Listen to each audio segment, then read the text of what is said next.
You're a dopamine addict. And what I mean by that is that you're addicted to getting happy chemicals in your brain that come from feeling like you're right, like you get it, like you're already doing just fine. And that dopamine that you're addicted to, that you get from feeling like you understand the world already, is the same substance that people get addicted to when they snort cocaine. So let's say right now that you're gonna go do a line of coke, and you've got a lot of energy, and you feel happy chemicals in your mind, and your body's tingly. Why is it that you feel that way? Like I said, it's dopamine. But the way we get that naturally is by feeling like we already get it. You're winning, you're good enough how you are.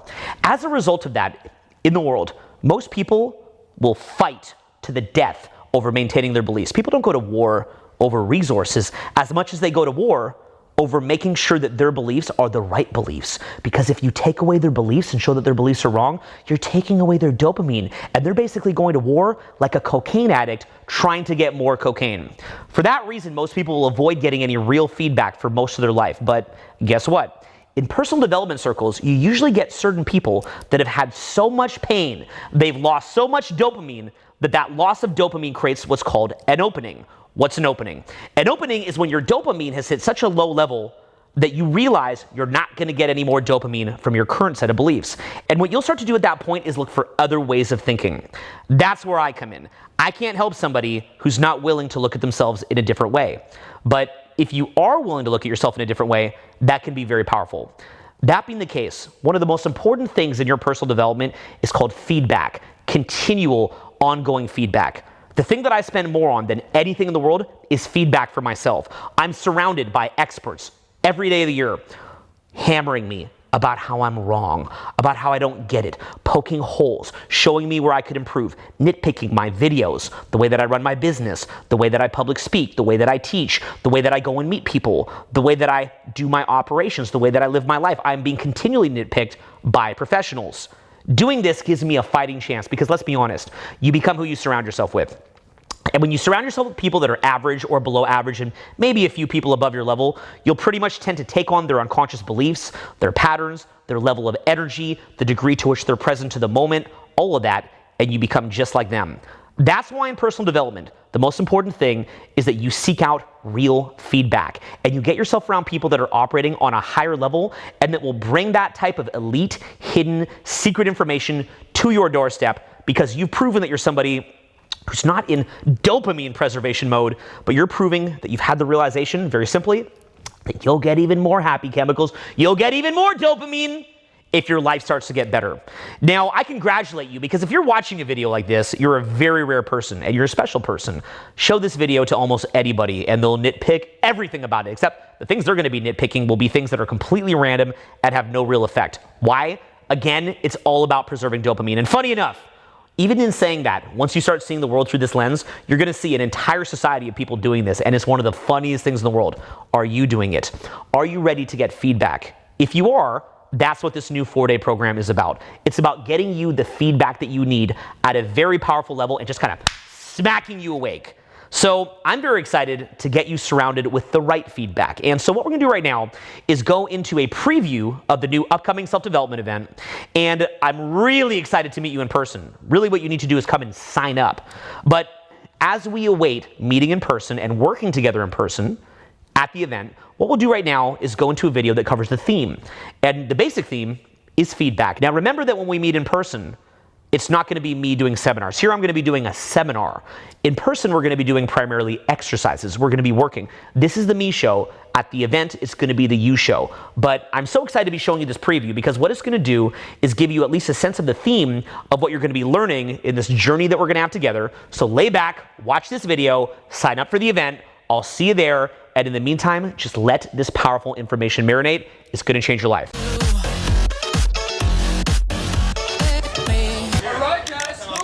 Who's ready to smoke? Dude, that shit's gonna fucking kill you, man. What the fuck? It's gonna kill you. It's gonna kill you. That's awesome. You guys getting no chick, me having a whole bunch of sex, smoking. That's cool. Dude, you and me are smokers, bro. Like, we're killing it. Like, you have no idea. Hey, dude, no, enough. Look, enough of this, okay? Enough. No, really, okay? Jim's an emphysema, cancer, old, the little tracheotomy in here. I don't say that to the average person because they didn't pay me. You got to pay me to say that to you. You got to give me money to tell, okay? Honestly, like, you should always respond with truth, but as far as giving real feedback, you shouldn't even give somebody real feedback unless they paid you. Honestly, if you want to hear the truth from me of what I think of you, if you ask me the truth about my opinion of the basketball game or the city or how the world's going, things like that, I'll tell you. But if you want me to tell you the truth about you, you got to give me money, because very few people want the truth about themselves. Most people, here's what they're doing. The better that you think of yourself, or whatever kind of self-image that you've cobbled and stitched together, that provides dopamine to the brain. When you're watching Game of Thrones or eating the Cheetos or whatever it is, what you're doing, I just assume you eat Cheetos, I have no idea, okay? Do you eat Cheetos? I do. He does eat Cheetos. Okay, I love how he owns it, though. So that's my favorite thing that you do up here. My favorite thing about you up here is that even though I think that you act like a chump, I think that you own it very well. Like, you don't give you don't mind. You don't. I like that I'm really trying to clean my act up here. Okay, I'm turning 40. So basically what you have is, like, I like that you don't care that I'm giving you all this crap, right? I think that's amazing. That's the big thing where I'm like, I like this guy. Like, that makes me really like you. You know what I'm saying? I love that. So, but the average person, honestly, is just in what I call dopamine preservation mode. You give them any kind of feedback, they're like, wait a minute, I'm not gonna, because we have this thing called the winner effect. You guys ever read that book, The Winner Effect? The average person doesn't want their ideas challenged, and the average person doesn't want their opinions to have any pushback, and they especially don't want their self-image challenged. That's why anybody getting dating advice, it's very, very difficult for them to absorb it, because their ego is being challenged and is depleting them of dopamine. So they go into a kind of a survival mode, because what's funny is that if you have your identity challenged and you lose confidence, you lose status in the tribe. And so people are terrified to be challenged. The problem is, without that feedback, you can't improve. So for the most part, when people ask me for feedback, if they're not paying me, or unless they genuinely look at me with a deeply genuine look, they want feedback, I'm like, you're great. They're like, really? I'm like, for sure. You are awesome. And, and they're like, thanks. And they're like, I got the dopamine I wanted. Yay for me. And they run off. So this may take away some dopamine temporarily, but what I see is you in coping. Say this word, coping. Versus thriving. A coping mindset, your actual vocal tonality is designed, first of all, to make it where nobody will ever see you as any kind of a problem. That's what your voice communication is saying. I'm not a problem. Nothing's going to happen. Not a problem. And the thing with that is that it's going to limit everything from the use of your voice to demeanor to the way that you're using your time, is making it where you can be a tool for other people and you're not on your agenda. So we need to do a number of things with you. We need to work on your self-esteem, your sense of identity, probably a lot of different historical stuff that could be holding you back that you might not even mention. Really zoning in on the beliefs that you do want to have going forward. Looking at possible lanes that you could explore, maybe igniting a little fire in the belly, How many of you actually would be interested to watch Sarah right now do one of those quick instant transformations and see if we can get him less derpy in Owen's eyes? Let's hear it.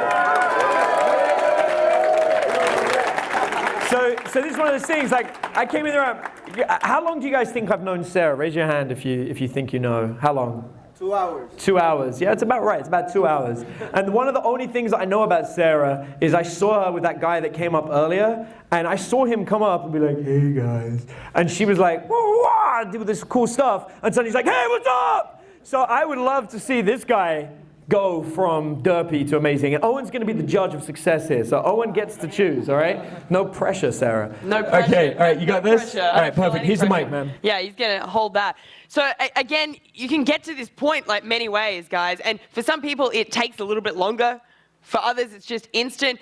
You're very open-minded and you're very honest. When you can be honest and open, it's a lot easier to get to that point so that you can transition and let that out.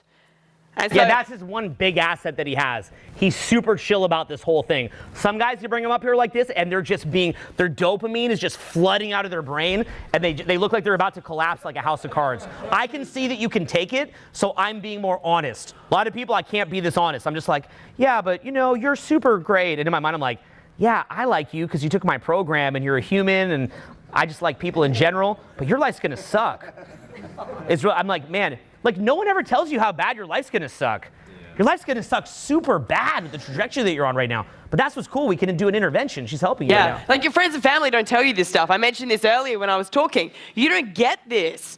And it sucks. When Owen was talking about that, it's like he feels worse when he doesn't give this feedback. It's the same. Once you know about it, I feel worse if I'm talking to someone and they do want that honest feedback, genuinely want it, then I have to give it to them. I want to give that to them. And just like if you're out and, you start to go through these transformations, because be careful of this. You will get so excited when you start this. When you experience something where you release something or you change a little bit, you'll run out those double doors onto the street and you'll be like, I'm going to help you. I've got the answer. Do you want to feel good? Do you want to feel good all the time? Do you want to have this? Do you want to have this? You want to start giving it to everyone and giving that feedback to them and telling them what's wrong with them. But you can't. You can't. You have to respect it. Their priority at this point in their life is dopamine preservation.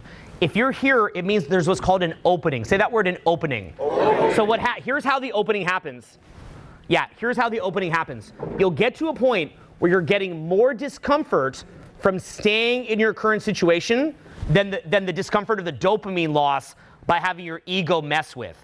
When you get it, only when somebody has had that seesaw tip, and they're like, and they call that rock bottom in AA, okay? Like say that really sad point here as a side tangent, because I believe this is in many ways the same thing. How many of you guys have had a friend who's a drug addict or an alcoholic? Put your hands up. Okay, saddest thing in the world. Have you ever noticed that no matter what you show them, they will not quit drinking or alcohol or drinking or drugs until what happens? What has to happen? We all know it. They have to hit rock bottom. And by the way, unfortunately in that world, there's multiple rock bottoms. Like you'd think it couldn't get worse, and it does. Layers of hell. Yeah, layers of like Dante's Inferno type thing, right? Layers of hell. And so a lot of the time when somebody is behaving in this manner, like what you're doing, I would actually call that like a beta addiction. It's an addiction to being like that beta. It really is. And it's actually hard to break out of it because it provides comfort. You don't have to get certain pain. And you get at least some dopamine out of it, and you're hooked at that point. But what'll happen is you'll hit a point where you're like, you know what? Honestly, enough. Like just enough of this crap. And I know in my case, what happened was I used to get pain body attacks from time to time. And I had a lot of different people offer to coach me on it. You ever see like Julian's Transformation Mastery? Yeah. And I would have different coaches who would offer to help me with it. And I would always put it off. But when I hit a point that my life got so bad that I could tell this was going to consume me and I was in so much pain, I called up the coach I work with and I'm like, just help me. And I was the most receptive student. He could rip me apart. And I was like, thank you. Just tell me how to make this stop. Tell me how to put the fire out. So when you're on fire, there's an opening where you're like, you know what? Give me the feedback that I need. I don't care what you're going to tell me or if it hurts because this just hurts too much. The challenge with yourself, I love that you seem very receptive and way more than the average person, but I don't know if you're at a point where you're like on fire yet. Are you at that point in your life where you're just like, you look good on the surface? Like you actually look fine with your life on the surface, but deep down you're like, even though I look fine, this is fake and I just can't stand this? Or are you at a point where you kind of like it, but you're just kind of curious to expand? Which of the two would you characterize yourself? The first one? Oh, so this is fake? Probably, yeah. Okay, like if we're being, which it's just, you don't even need to go along with what I'm saying either, by the way. I think, how many of you guys in this room are fronting like you kind of have it together, but deep down, the fact that you know that you should be doing better is just burning you up, even though you're not showing it? Okay, so you see that percentage of the room is pretty big. And it really is a fake facade, and that's one of the reasons I teach this stuff, because I feel the same way. I understand, I've been there, I've seen the pain of it, I've seen, and by the way, you never fully come out of it because even as you advance, there's going to be little roadblocks that you hit. But that's a good thing too, okay? I can at least recognize when I'm in it and start to take massive action. I'm really lucky to have a good group of friends like everybody on the stage and everybody you've been seeing too, and they help me too. I'm very blessed to have that peer group. We internalize a lot, and that's what's happening here. So we're allowing a space where you're getting that out, okay? Because you've been up here for 10 minutes with us.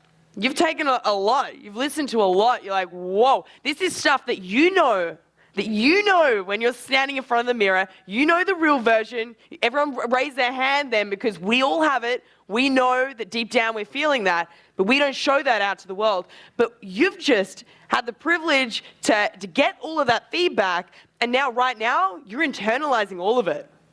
You haven't had a chance to say anything with it. You haven't had a chance to express how you feel.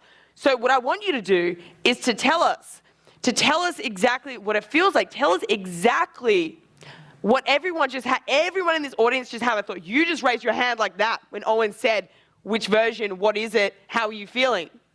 So now you get the opportunity not only to express that and release that for yourself, but to help every single person in this room, every single person that raised their hand, you will help by being open and being the way that you are.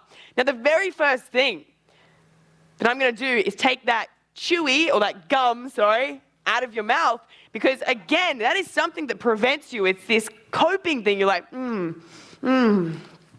Yeah, the gum is fine, but it's the way he's using it. It's like how the shirt's fine, but it's the way that you're using it. It's not that, oh, gum, like what'd you learn from the seminar? Gum is bad. A shirt is bad. It's not that at all. But it's when you put the full package together of like the guy in kind of the loose shirt, kind of the derpy body language, the ho-hum vibe, the ho-hum voice, chewing the gum, just following orders, just waiting for some guy with a really strong opinion to tell me what to do.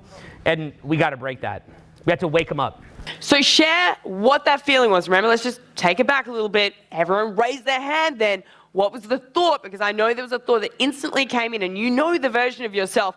Be as honest and open about him as possible, Julian. We want to hear about that version of yourself.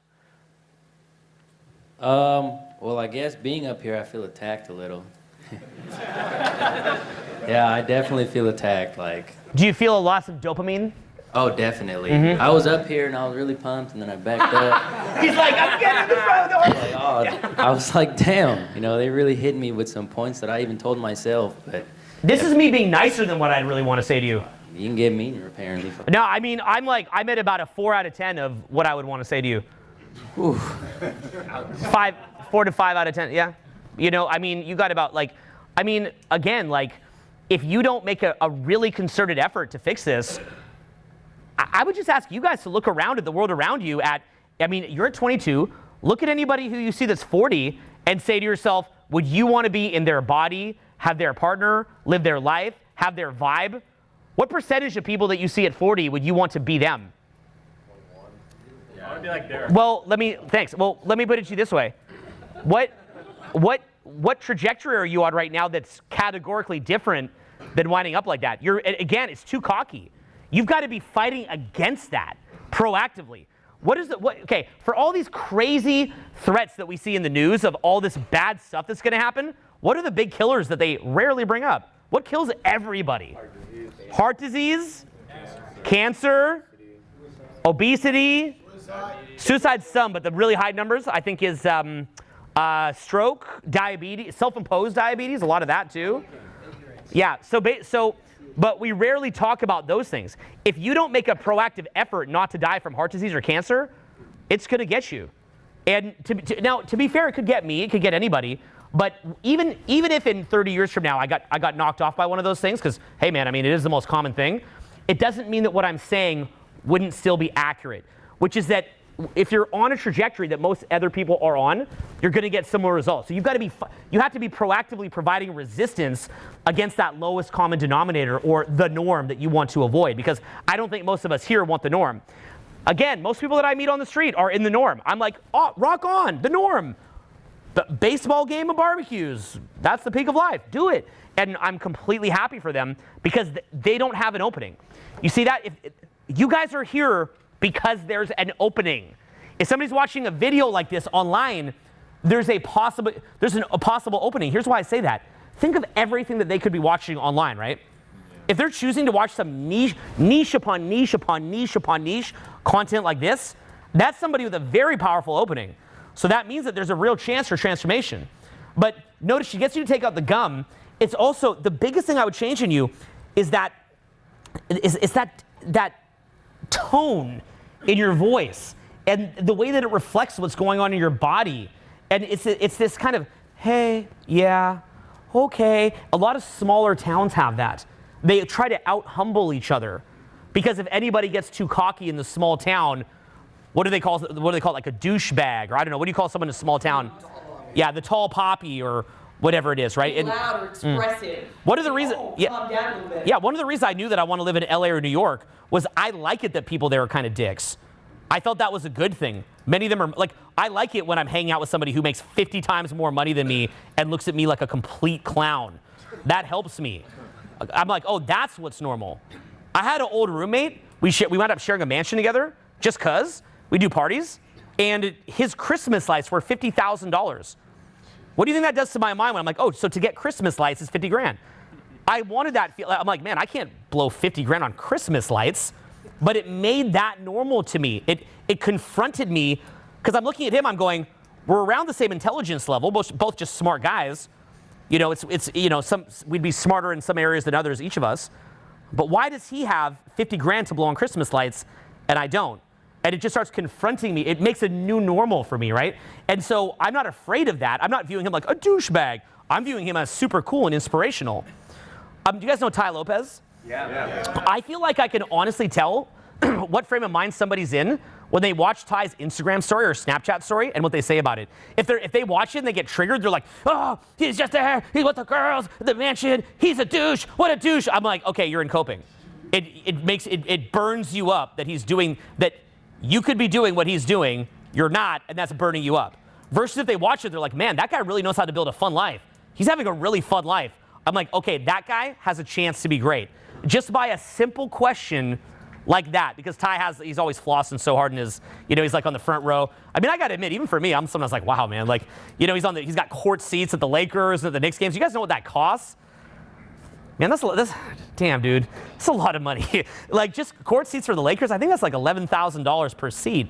And he's there with like a couple of his friends. That's like 40 grand just to go to the basketball game so that Kobe can sweat on you.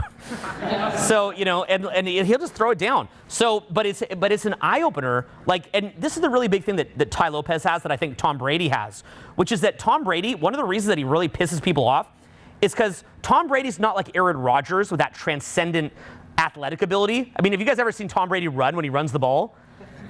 He looks like your grandpa, he's kind of like, right? But what he did was he just kept this perfect diet, perfect training routine, or, whatever you'd call perfect, just very proactive and intention, with intent, and basically did that, and he wound up winning all these Super Bowls. He had a great coach, too. There's a lot of debate on how he won it, but the point is, Tom Brady pisses us off as opposed to some, transcendent athlete who was born with some of those gifts. What Tai does, when you actually watch it, so many marketers I know, when you even mention Tai, they get so steamed. They start getting red under the collar. And I'm like, what's wrong with you, man? They're just like, Tai. I'm like, dude, it's Tai. What's wrong with you, man? And they have no answer. They're just like, right? And then they just scurry off. I'm like, what's wrong with this guy? It's literally because they've been teaching like internet marketing or whatever for like 30 years, and they never quite hit the result they knew they could. And finally, what happened was Tai came in, and within 2-3 years, he just did the things he knows he should do. And we all relate to this, right? Yeah. We all know there's these specific things we know we should do, and we don't do them. And when someone comes along and does it, it really burns us up because we knew that we could have done that. It's very It's one thing to see someone that has something you don't have. It's another thing to see somebody he had the same things you had, and he just did the things that he's supposed to. There's these specific things that you should do, and every time you don't do them, it creates that look of, that you just did here, this ho-hum like that. Every time you break a promise to yourself, every time that you're not in integrity with yourself, it just slowly chips away at you. And what's really crazy, a lot of people don't talk about the fact there's a lot of things money can't buy. Honestly, your integrity, your sense of that fire in the belly, that kind of connection to your essence, that joy for life and passion, money can't buy that. And people will be talking about making all this money, all this bling bling, but what they don't talk about is that these rich kids that all meet in LA, whose parents gave them the money, and they have drug problems. And really follow this, they're so much at the point of being not in integrity with themselves, not passionate, and not having fire in the belly. They're so disconnected from that great birthright that we all have. They don't even have a palate to receive anymore. I think it's the Kabbalah. I went to like one Kabbalah class one time. A girl I was dating brought me there. It was actually like really cool. And the big lesson that I took from the Kabbalah, is that what it's called? The Kabbalah? Yeah, where they... What, Kabbalah? It was like, no, not the Kabbalion. It was like the Kabbalah. Like, I think Madonna was in that at one point or something. It was like this big thing. Anyway, I went to this intro class on it. And what he said was, in order to prepare the vessel to receive, we have to give. Right. Okay? And if you don't give, you can't even receive it. Now, in Buddhism, I think they call it the realm of the hungry ghosts, where they say that people in the underworld, they've got like these big bellies, but this long mouth, and they can just never really feed themselves. A lot of the time, rich kids who grew up with the money, they have to do hard drugs like cocaine or heroin because they can't even feel anything. They go to that fancy restaurant that for you, if you work hard, would have so much meaning. They go to it and they can't even taste the food.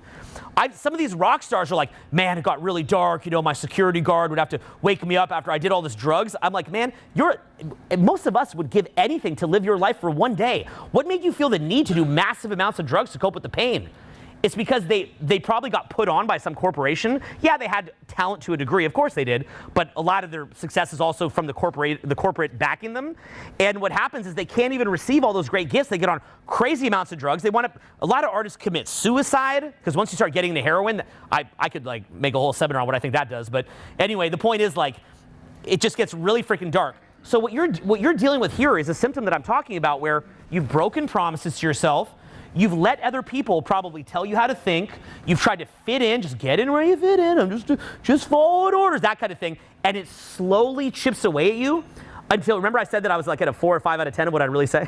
So it slowly chips away at you until by the time that you're 35, you're just a husk of a human being. There's not that fire there. There's a lack of a soul or passion that's there. And what really can happen is it ages them. A lot of people by age 35, 45, 50, they look so aged. And I'm not just talking physically, I'm talking in their demeanor. They've lost that childlike expressiveness. And again, money can't buy that.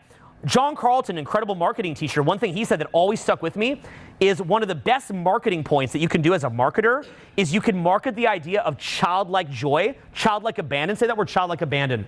Childlike abandon. Right? But what he said that always stuck with me is he said, by the time that most adults are 40, they have lost the neurological capacity for childlike abandon. It's been so long since they even felt it that even if you put them in an environment where they could have childlike abandon, they can't even experience that anymore, which is really heavy to think about. But what he said is you can still market them with it, right? And I remember I saw this one, it was an ad for Thailand, and it was this older lady like on the back of an elephant, just like, wee, you know, like in Thailand on the back of an elephant. You know what I was thinking to myself? I was like, I don't mean to be like super negative, and I probably am being very negative, but in my opinion, most people that age will go to the trip to Thailand. They're going to complain about the traffic. They're going to complain about the airport. They're going to complain about the flight. They're going to complain about the hotel. They're probably going to complain about the elephant. They kind of just feel joy for a minute, and it goes away. How many of you guys have always projected into the future about some great thing that's going to happen, and you finally get it, and you kind of do feel different to an extent, but it's not really even that different than how you normally feel in your average day-to-day life. And if that's going on, right, even many of you guys here may feel that way in this room right now when you've been waiting for this in Miami. And what winds up happening is then, to complete the circle, you wind up just watching Game of Thrones. Because you're probably going to feel the same anyway. Even if you did do all this great stuff and you got it, you'd probably feel around the same. And then you wind up just watching the Game of Thrones. How many of you here play? Now, before you start raising your hands, video games don't count. I'll explain why video games don't count. Video games are a form of entertainment that's given to you. It's not something you create. When we're children, most of the time we play, we use our imagination. We have to create games. So I watch my own kids, and there's a beanbag in the center of our living room, one of those giant love sacks, and my kids will climb it, and they'll call it Mount Everest. And they will spend hours going up and down Mount Everest and climbing, and one of them's like, "Oh, I'm falling, you gotta help me!" And the other one like grabs his hand and picks him up. So I want you to be honest. When was the last time, and if you've got kids, it doesn't count if you played with your kids, because that's you entertaining them. When was the last time you played? If you played this year, we're in 2019, but we're over a month into it, almost 2 months, raise your hand if you played in 2019. It's not bad. Played what? Sports? Played. Play, like that playful energy. Like, does going to the beach count and going for a walk? No, but going to the beach, going for a walk does not count. Because that's great, right? Look at this. So imagine, once upon a time, you were a kid. When you were a kid and your parents said go play, you'd go play. But you would not go grab a Cuban cigar and a margarita and hang out on the beach. You know what I mean? Like, your parents weren't like, "Oh, he's at the whiskey again." You know, like, that wasn't your idea of play. As a kid, you knew what playing is. As an adult, you don't even know anymore. Like, to the point that as adults, think about all the things we forget when we're younger, right? You're like, "I don't need trigonometry." But this guy's forgotten how to play. He doesn't even know what it means. I totally play. Like, absolutely 100% play. Like, in the marketing world, people make fun of me and secretly wish they could be me because of how often I play. I have a cabin in Montreal. It's a 3-story cabin. It's beautiful, absolutely picturesque. I go there every single year with a bunch of dudes, and we dress up in armor and beat the crap out of each other with rubber swords. Every year without fail, I do that for a full week. I play. I leave the kids at home. They're like, "Dad, can we come?" I'm like, "No, this isn't for kids." You're just gonna pretend to be soldiers. Anyway, but the point is I play. So like I would count, like maybe paintball would count as playing, or airsoft or something like that would count as playing. Or like down the road from where we are, there's a Nerf gun arena. You can turn up with a Nerf gun at any point in Austin, Texas, by the way, if you're there. I'm not even kidding. It's $7. And you can turn up and there is a room of 200 children and you can shoot them with a Nerf gun. That counts as playing.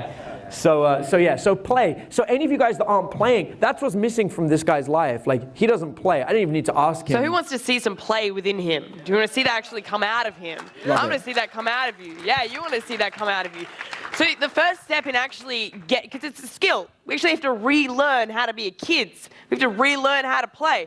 So you have to relearn the skill of even getting your brain there. And this could take a little bit of time to actually get into that headspace. But when you even explained your day, you started explaining your day to us. I want you've watched Game of Thrones so much, Julian. Your imagination must be just ridiculous. Think about when you're by yourself. Imagine yourself as one of those characters. Imagine your day, like a day in the life of, what's your favorite character? Tyrion. Tyrion, okay? You're Tyrion today. Today you're Tyrion, right? And you woke up as Tyrion. Which one's Tyrion? The midget. Okay, you woke up as Tyrion. So you're embodying him. You're embodying Tyrion. Now, this can't go on YouTube now. Wait, hold up. Get on your knees. It can't. Get on your knees. You definitely can't go on YouTube, okay? Now, you woke up. Now, he's got some attitude. That character has, he's a ballsy character. Okay, so you're embodying him. Now, if Tyrion was going to tell us about his day, how would he go about that? He definitely wouldn't have his hand in his pocket. I can tell you that much. He wouldn't have his hand in his pocket, 100%. Okay? He would not be swaying. He would be totally strong. And again, it's not about just the hand in the pocket or the swaying. It's how it all comes together and the place it's coming from. It doesn't mean that you could never put your hand in your pocket again. Because some people will interpret it that way, believe it or not. Right? Or I can never sway again. But it's where it's coming from in this particular case. It's everything, okay? So what I'm going to do is going to let you start. And then, because I want you to see the difference. It's important you see the difference. Because you've seen him up on stage for a while now, but I want to see a transition and a difference. Now, when you start speaking, tell us about the day. Just start telling us about the day in the best way you can if you were Tyrion. You're at King's Landing, man. You're at King's Landing. You've woken up and you did your day-to-day. You went to the beach or you went, what did you do? You went to the beach, you did something else. And, go back a bit on these shoes. Yeah, we want to see them. Back, yeah, right there. Yeah, can you bend them down? I know they're new. You're destroying them. Yeah. We want to see the little feet. Yeah. Who wants to see the feet, Yeah, Sarah? everyone stand up. You want to see the feet. Yeah, now, I can feel that now, all right? Okay, because this is real. This is King's Landing. I'll be Khaleesi, okay? And now tell us about your day. Just start. We're going to give you feedback straight away almost. But I want you to start so you can feel it and you can notice it in yourself.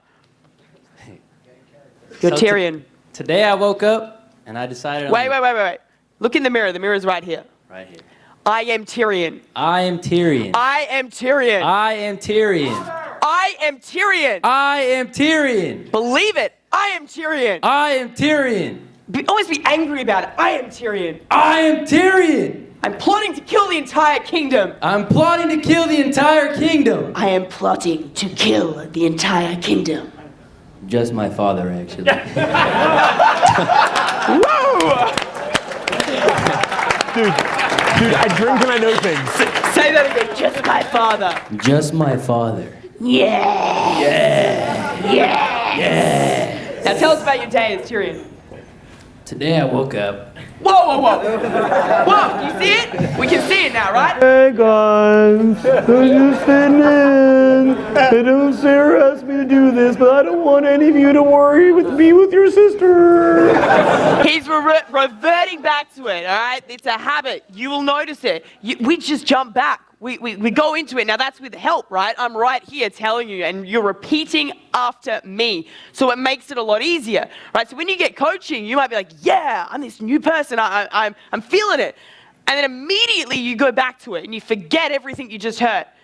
It happens a lot when you're listening, you get all this information, you go out the doors, you suddenly forget about it, right?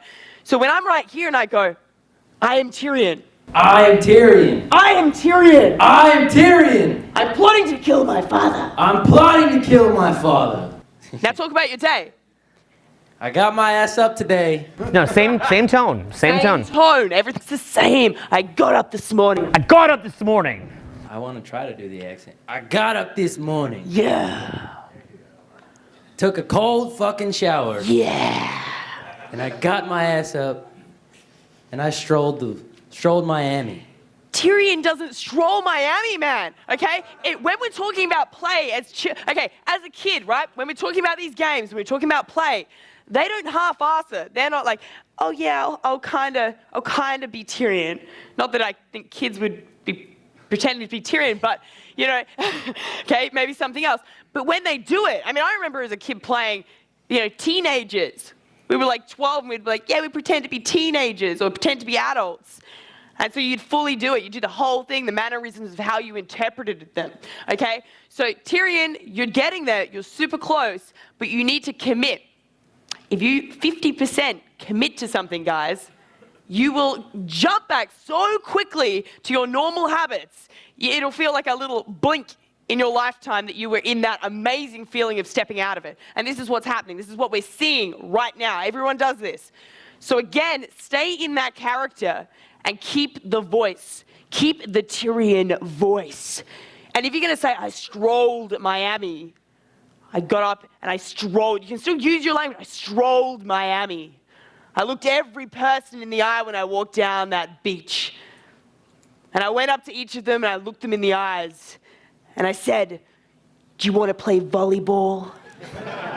You want to play volleyball with me? Okay?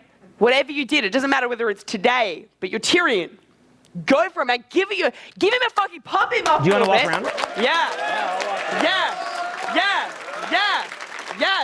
Yes. Pick someone and tell them. Pick someone. Who would Tyrion pick? This guy right here. Now get into it. Growl a little bit. Intimidate him. Intimidate him. He's not intimidated. Intimidate him.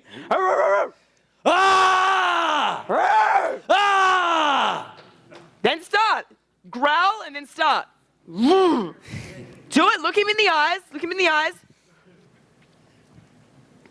Fuck, I don't even know what the fuck. He's not going to do anything to you. I'm just looking at you. I guess it makes it harder that way. So his voice has gone. But you know his the other voice thing you is did here? gone. You did that thing. We were saying this in a video with Jeff the other day. I call that the puppet thing. So what happens is guys they'll try to put it on in their social interaction, but then as soon as the interaction stops, they go back to their real voice. So see how you right away go back to the ho-hum thing as soon as you're not being pressured. And one other quick question too. You've probably seen videos where we've done this kind of change work on other people, right? Does it not occur, like, what's the thing in you, and I hate to be mean, but honestly, I've never understood this. What is the thing in you that lets you watch content like that and not immediately take action on it? I don't get it. What makes you think that we would make video after video, put out content like this, and that it would be okay not to self-initiate changes like this? I don't get it. But whatever the case is, my friend, right now, we're changing. So don't do this puppet thing where you're like, dear, and then, okay, how was it? Was that good? Just stick with it, bro. Man, I gotta tell you, right? Remember talking about opportunity and taking opportunities when they happen? How many people, look in the room, look at everyone here, and ask yourself how many of them would want to be in your spot right now? How many of you wish you were in right now?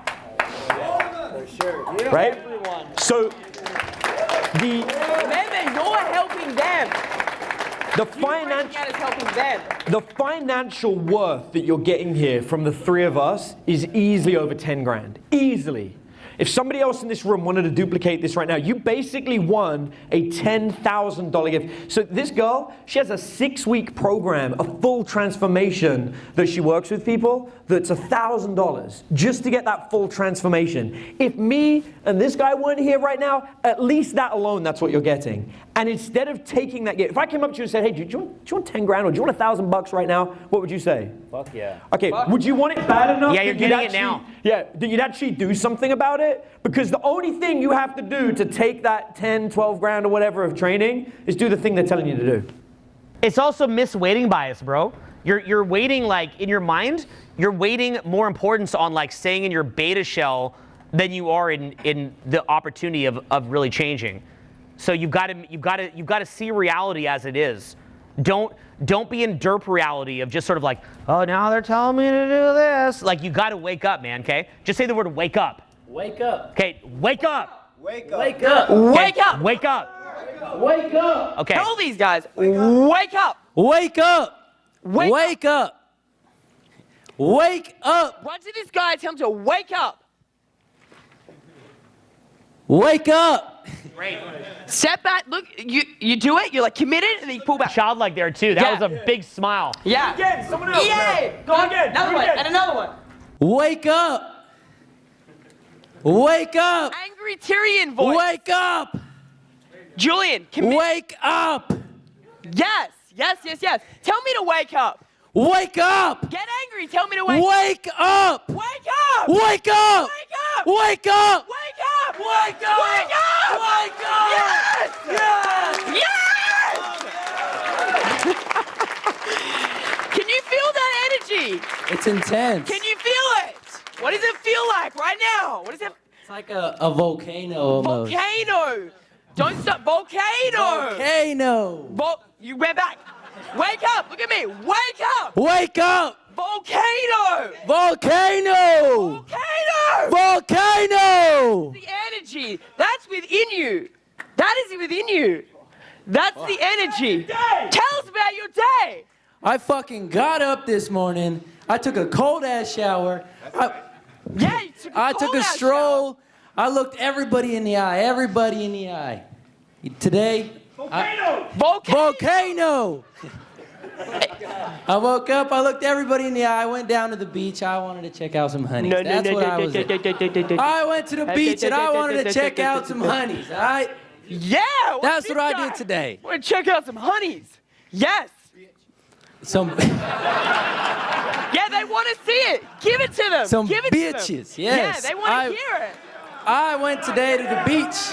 I wanted to improve on my day game, really. So I went to the beach. I started talking to girls. I got rejected all morning. All morning. Tell him, wake up. Wake up. Wake up. Keep going. Keep going. I got rejected so fucking much today. It was Wake up. Pick someone. Tell them to wake up. Wake up! Wake up! Wake up! Yeah. Fuck yeah! Julian. And then You got this. Think you got this. Volcano! Volcano! Wake up! Wake up! Yeah! Yes! Went down to the beach, up to some sweet honeys, whatever you said, and then what? I opened Then, them. yeah, you opened them. Yeah, you opened, you I went got up to fucking them. rejected all day. Yes! Yes! Yes! Be excited about it! Fuck yeah! Yeah! Keep going. Fucking day I got rejected in. Now I understand because I can't fucking talk. Did that connect to you more than before? Now, yeah, it did. Yeah, it did. They want to hear this. People are struggling with the exact same thing you are. The exact same thing. Seeing you come out, seeing like these glimpses of you. And this is just the beginning, Julian. This is the beginning. This is the first time you're even experiencing when that energy comes out. That's the energy that you can harness every day. Now, right now, it's so strong. It's so ingrained into him that he's going back to it like that. Say someone in the audience says something, he snaps back out of it. But once you learn how to do this, once you do this enough times, you won't get distracted by someone saying, Julian, or hey, or wake up, or just staring at you too intently. This gentleman here, Philip, stared at you intently. He was like, yeah, I'll stare at you. And he was like, gave him like this look like, and you reverted back. You use that as an excuse. So you're waiting for these excuses. But now he's yelled about 5-6 times. I look at him now and his head, he's up. You're actually standing here giving me more presence than before. And we've only just started. If we work with you and got you to do a full hour of that, you would come back up here and you would look relaxed. Okay? You would be... Because currently, when you act like that, your body... Here, come back here, guys. When you act like that, your body believes that you're in a threat. Because you believe that other men are going to come and harm you if you don't keep that, just following orders. I'm going to be okay if I just follow orders, right? It's that get to the middle of the herd mentality. You're afraid to be towards the periphery of the herd, so you're hiding. Your behavior is hiding. And to be a leader. And you're just doing what everybody, sit here, and you're just doing what you think other people would want you to do as a way to hide. It's fear-based. It doesn't look fear-based, but it's fear-based. It's very toxic, man. Julian, do you know why you got rejected all day today? My biggest guess is I was giving off the wrong energy. Giving off the wrong energy is absolutely, yeah. Everyone here in this room that's sitting watching you, they all know why you got rejected. And now, I'm going to tell you something that only comes from teaching this for almost as long as this guy. Not as much as this guy, but almost as long. I'll tell you what happened. What happened is, and I could see it in your face when you were talking, and this is just, I've taught thousands of guys, man, and I see it in your face. You're angry that you got rejected today, am I right? Fuck yeah. Yeah, you're angry, but you're pissed. And there's a part of you at some point today, it's almost luck that we found you out of everyone. At some point today, be honest, you felt resentment about learning about this program. You felt that maybe that this whole dating thing, everything that you're trying to do is just bullshit and it wouldn't work for you. Tell the truth. Yeah, I believe that still sometimes, honestly. Yeah, exactly. And yet, by the way, when you look at yourself, man, like, how could you expect that you're going to get any different result if you're just like, yeah, you know, I thought I could just be following orders, but I'd get these super great results. You know, thought if I just showed up and flipped the burger, I'd get the $1 million. Like, you got to actually listen, man. You got to listen to what's being taught. You've got to view it as more painful. See, what you don't realize, we're trying to put some pain in you around this behavior now, because everybody coddles you and doesn't give you real feedback. And so you can avoid pain by just staying in hiding like this. So we're trying to like we really love you, man. And we're trying to really give you a little bit of a pain towards this behavior so that, and to try to reconnect pleasure to you getting out of your shell a little bit. Because this here, you got to understand, to me, is fake. It's not the real you. It's incredibly fake. I mean, you got to understand your ancestors, the kind of obstacles that they beat and the kind of things that were coming at them, generation after generation after generation of just raw brutality that they got through. And I'm not saying to tap into anything super brutal or crazy, but you can say, wake up, and you can do that. You don't got to go on like some hunting expedition where like an animal jumps out of a bush and kills you and you defend your tribe from the other tribe. Nothing crazy like that, bro. But you can speak with a bit of conviction to a group. I mean, imagine too, for so many guys being 6 feet tall. Are you 6 feet tall? Yeah. I mean, imagine the envy that many people we've worked with for being slim, good looking, 6 feet tall. Yeah. I mean, their degree of rage and jealousy would be out of control. You have the natural benefits most guys would absolutely kill for. Like, to give you examples, like I've worked with people that were like legally blind. I've worked with people that, like the guy that was legally blind could only see people through his peripheral vision, and I had to teach him to fake locking eye contact because it gave him a better connection. Even though he couldn't see their eyes, they could see his, and it made all the difference to his interactions. That's the kind of stuff that I'm used to dealing with because I get the clients that nobody else can help. That's a big part of, I have two types. I have the really easy guys and the really, really difficult guys. They're the only two clients I ever get. But that's the point. But I've seen this look. I know what it looks like. I know that anger. I know what it feels like, man, because I was there. I didn't believe. When I did my first program, at the end of it, I was like, it doesn't work. And I went out to prove it doesn't work. So I just did infield over again to prove it wouldn't work. Look another way it won't work. Look another way it won't work. And then it works.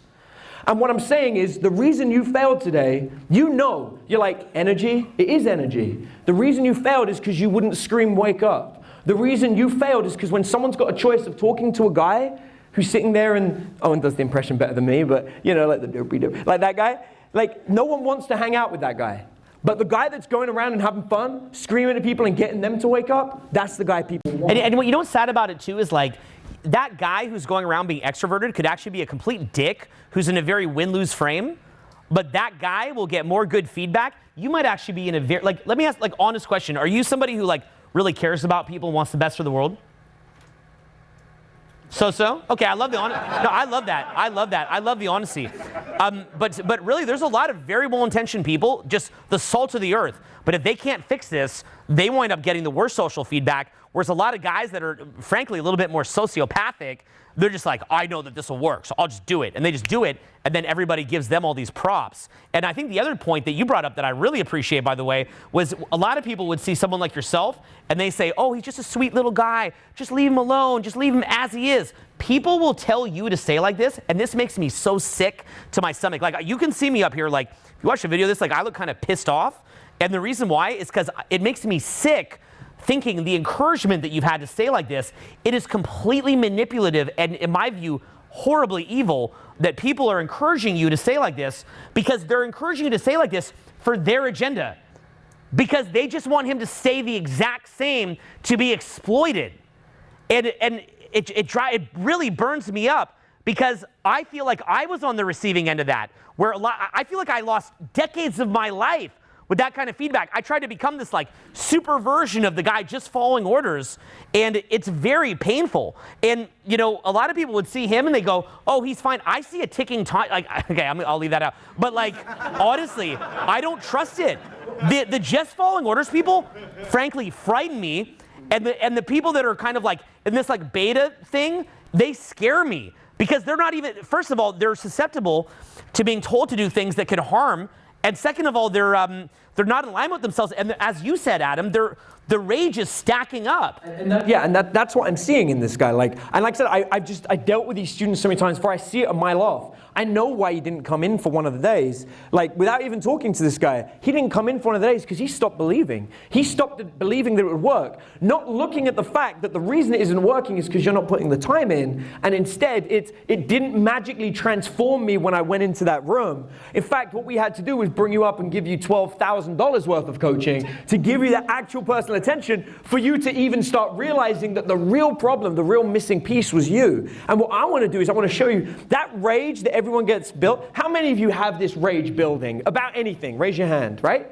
That rage that you guys have building, I want to transform that. I do not want a single one of you to go out there and be angry. I'll tell you a couple of things about me right now. When I was a kid, I had severe rage problems, absolute anger problems, like some of the worst that you guys can imagine.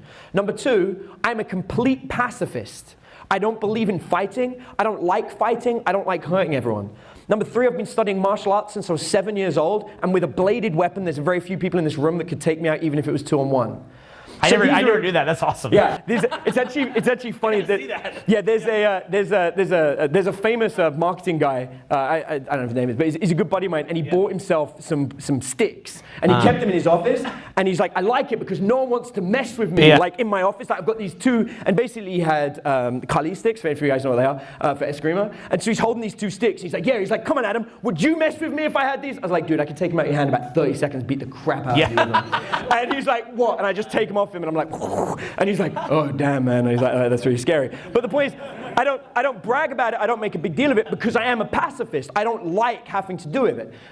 Like little things to put it in perspective. I lived in Africa for a few years. When I lived in Africa, I was threatened multiple times at knife point by people trying to kill me. What city, by the way? I live in Durban. But technically, no, I know that's a pretty rough place. Yeah, and I was in Pinetown, which is just about outside, and actually I spent a lot of time hanging out in the townships because I made friends with the Zulus. No, I've been to Joburg, so and I know Durban. I spent some time there. Yeah, it's rough. And I lived there, and I would walk the streets because I couldn't afford a car because I was living. How old were you when you lived in Durban? 23. Wow. Yeah, and so these like kind the of fucking Dos Equis guy sitting here. I don't even know. But these kind of experience, like I said, but when I meet people and I see the anger, I get like people in the street like, yeah, you don't know what you're dealing with. I'm like, bro, I grew up on a project. It was run by drug dealers. I've trained in multiple martial arts, from MMA to kickboxing to knife fighting to Filipino. I can't remember the name of the thing. Was karambit, right? So I've trained in all these weapons. I was like, dude, I could kick the crap out of you, and yet I don't use my energy for anger. I have it. I absolutely have the same anger as every single one of you, but I don't use that energy for anger. And if a single one of you left this room and you used your energy for anger, I would feel like I failed. So would Owen, so would Sarah. We would feel like we failed. But I do want you to use that energy, but I want you to change it. I see somebody with energy building up inside him. You said it, and you said it's feeling like a volcano. Those descriptions come from someone who's angry. Those are all warning signs for me. But also, when Owen said, do you want to make the world a better place? In your head, you were like, well, I don't know. But I know you do want to make it a better place. Yeah, it's probably another thing he's disconnected from, to be fair. I like the honesty, but he's probably disconnected from that as well. Yeah, because here's why I know you want to make it a better place. Because you're here, and you came here because you want to meet someone, right? Like you want to meet someone. You see that change? See that happiness? But you don't just want to meet someone, let's be real. Let's be 100% real here, because you mentioned you're Latino, right? And so I know a lot of things about the Latin culture. And one of the things that I know about it is you want love. Yeah.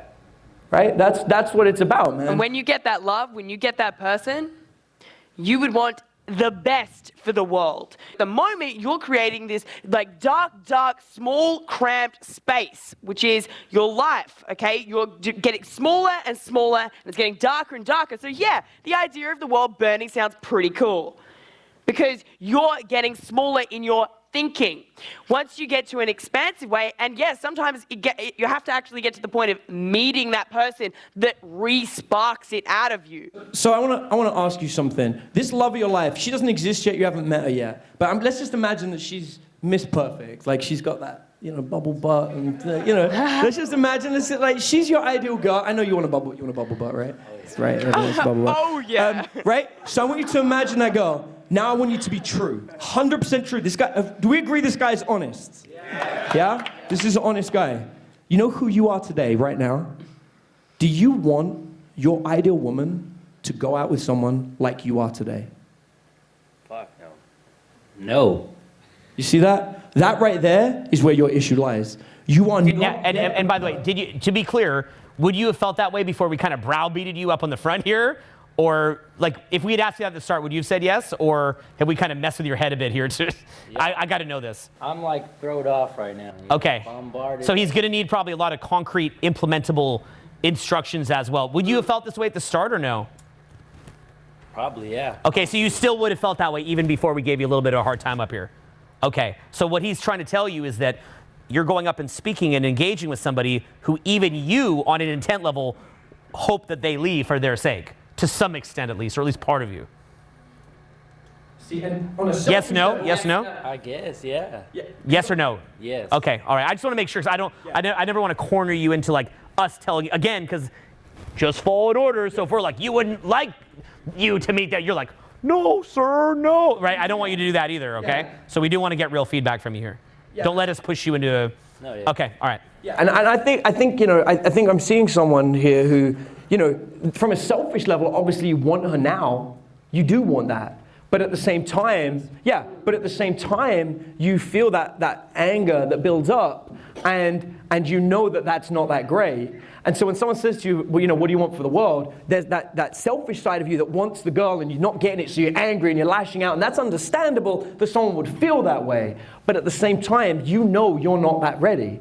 One of my favorite things that I say to students is I'm like, hey, if you met your ideal girl right now and she told you that her favorite restaurant was a $250 meal, and she doesn't want to do it all the time, but she'd like, so, you know, once a month on a special occasion, how comfortable would you be in that situation? Do you feel that you could fulfill that? And there are a lot of guys who are like, oh, no, I couldn't do that. That wouldn't happen. My girl's got to be okay with McDonald's. And then I'm like, do you want to be with a girl that's okay with McDonald's? They're like, oh, hell no.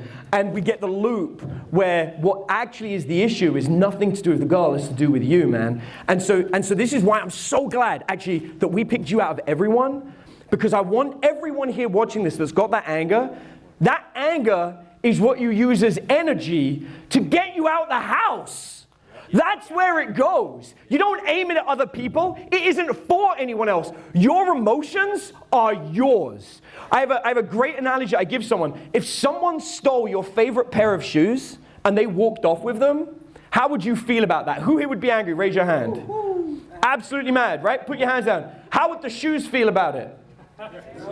They wouldn't care, but this is what happens. Guys will be like, that girl doesn't like me. I'm so mad about her. She doesn't even know. She doesn't know how you feel because she's not you. They are your emotions. You're angry about the fact your shoes were taken. It was not the shoes' fault. If you could blame somebody, maybe you could blame the other person that took them. But what if they needed shoes so they could go to work because they didn't have money? What if the reason they took your shoes was to give their baby formula? When you stop thinking from a place of just you and you start thinking about the overall outcome, you'll realize that your emotions are yours alone. And now you have to ask yourself, does this emotion serve me? Does your anger actually help you? If you're angry about something and it makes you stay away from something you've spent money on, did that benefit you? Does it serve where you want to go? Or could you be angry at the fact you watched Game of Thrones the second time? Can we take the anger and put it in a better place? Take it away from other people and get angry at ourselves. I need to go. I need to go and make this happen now. That nodding, that's what I like. How do you feel? I feel better now. Good. Do you hear that voice change, guys? I feel better now. Yeah. Can we hear it again? I feel better now. Yeah, I love it. I love it. So the point is, and I love what Owen said, you need concrete steps of exactly what to do. Yeah, because one of the things that was very powerful Adam's referring to is that inner alignment. A lot of guys are just out of alignment. I mean, imagine you're running around. Part of you wants to put yourself out there. Part of you wants to just be lazy. Part of you wants, you know, the world to be better. Part of you doesn't. And so, like, a lot of time, there's a lack of clarity. Like, even when Adam's speaking, right? Part of why public speakers try to communicate with a lot of conviction is we're trying to really be emphatic with that inner alignment. And then when you see somebody who's very aligned, like all the little ducks are in a row in their head, at least in that particular area where they're a subject matter expert, you're going to really resonate with that. Well, in the same way, when you're communicating with the world, there's a degree of misalignment that you have here. And it's everything from wanting great results, but then at the same time, not to be like mean or whatever, but it's like kind of a selfishness because you're like, well, I don't want to have to yell, wake up to the crowd. I just want to like get results like this and not have to do any of it because it feels uncomfortable and I lose dopamine when I do that. It's not as though when Adam or Sarah or myself speak with conviction that we want to do that. I mean, if you want to know what I really want to do, I just kind of want to be like, I want to have like a big crowd of people here to listen to me talk. Right? You just see he's laughing because you know, right? It's like, yeah, it's like, I want to... In my hotel room right now, I've converted the desk of my hotel room into a painting station. And there are 40 toy soldiers lined up ready for me to paint. And I didn't have to come here and speak this evening. I did not have to come here. And instead, Sarah said, hey, we've got an opportunity, there's an open slot. I would love for you to come up on stage. Owen was like, dude, come up on stage. And I'm like, man, I literally, paints are waiting for me to paint, man. Busy schedule. You got a busy schedule. See, it's like we want to have a big crowd of people here to hear us talk and just be like, here's what I want. I literally want you guys, you know how like a lot of you guys come up to me in the hall and say, oh, you changed my life or you helped me. I want you guys to still do that, but I don't want to have to master my content. I don't want to have to sit there and watch my videos to work on my speaking and test out my ideas with people and put them through the fire. I just want to sit here. Like, maybe we should show them what we really wish, you know? Yeah, like he's laughing because he understands. It's like, I wish I could just sit here and be like, yo, yeah, just followed orders. Like, what do you want me to talk about? Like, I'm chill. Like, it's not like I came out of the womb like, right? Like, I'm like you, bro. I just want to be like, hey, wake up. Wake up, right? Like, it looks funny because you're not even used to me acting like that, right? You know? Freaking Friday nights, Taylor's like downtown Los Angeles. Taylor's like vagina's drying up right now. It's like, you know, just like, hey, yep, just follow it. Or like, I want to do that. Like, I want to watch Game of Thrones twice, 100%. 1,000%. You guys love Owen's energy, right? How many, put your hands together if you love Owen's energy. Now I want to tell you something, guys. I want to absolutely tell you something. That's not his energy. It ain't. He's giving it to you. That's not his. He's taking his energy and giving it. When you see Owen, you don't see his energy. You see yours that he's giving out. And he is hoping that you will take it and you will take that energy and go somewhere else. Right now, right here, Julian, this is why I truly believe in what's going on right now. And I love the direction that Owen's moving the company, right? And for any of you guys, you don't realize the precipice of what's going on the deep levels of things that are happening from society, from business, from dating, everything. But Julian right here actually represents two paths of a road. Down one path is a very angry, very resentful person who is upset with women, upset with this entire industry. Nothing works. He's owed a lot, not given anything, and he's angry.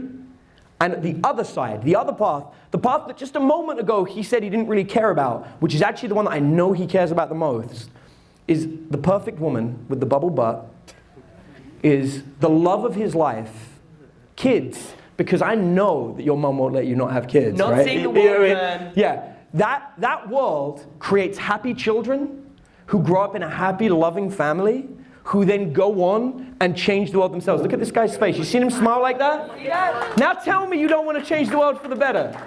Yeah. You do, right? Yes, I do now. Right, because that's what he really wants. That's what you guys are seeing. That's happiness. That's true joy and happiness.